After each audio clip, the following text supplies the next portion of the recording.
ururka Alfatras ayaa deeq dharka ciida waxa ay gaarsiiyeen qaar kamid ah caruurta qoysaska barakacayaasha ah ee ku nool magaalada Buuhoodle. wakiilka ururka Alfatras ee magaalada Buuhoodle Najiib Cabdiwali iyo qaar kamid ah dadka la gaarsiiyay dharka ciida ayaa la hadlay warbaahinta. waxaan joognaa kaam kamid ah waxa weeye kaamamka ay dadka barakacayaasha ah ee magaalada Buuhoodle ay ku sugan yihiin. waa bil Ramadaan maalmihii u dambeeyay waxa weeye bisha barakeysan ee Ramadaan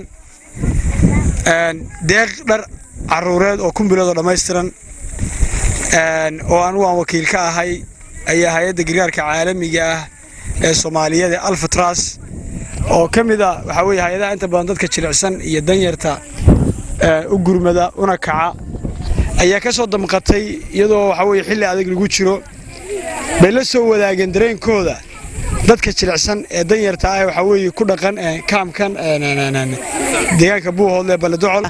aad iyo aad waxaan ugu mahadcelinayaa hay'adda gargaarka Soomaaliyeed ee dadka masaakiinta ah ee caruurta ah ee agoonta u badan soo caawisay. waxaan leenahay jazaa Allah khayr, ilaahay miisaanka wanaagyada ha idinku.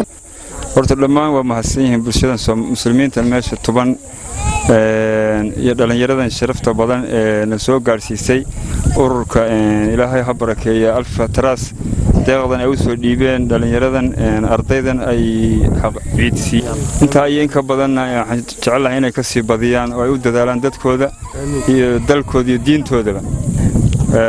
Alfatras aad iyo aad bay u mahadsan tahay. waxaan leenahay ururka jira ahaada waan salaamayna 100%. ما شاء الله أنا وحنا هوايين كمدة أو دنيرة أنت شوكتة سفي عن أو درب لعلو أو عصب أو شتنا على نسوق جارسين.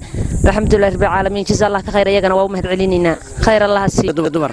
أنا وحنا هالنيرة دي مجالة هيدا Alfatras ومهد علينا مر لبعض مر صدحات وحنوجنا هنا كقيم تأكلين تدك تبالي سنة دقيقة ككونول مركي كوادي مركي لبعض طورنا مع مر إنه يسوق جالس تدك دقيقة ككونول دقيقة السجود شراء در إياه وحياة كلبا.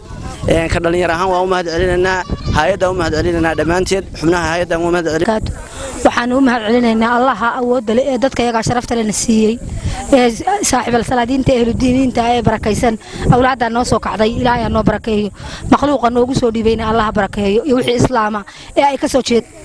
aad baan ugu mahadcelinayaa ururka gargaarka caalamiga ee Soomaaliyeed Alfatras maaha gargaarkii ugu horeeyay ee Buuhoodle ay keenaan maaha markii koowaad maaha markii labaad.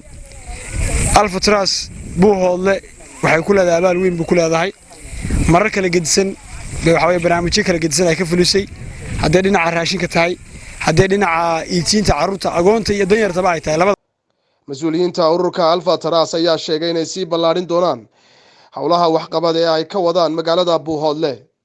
Cabdirashiid Cabdiwahaab Xuseen, ururka Universal.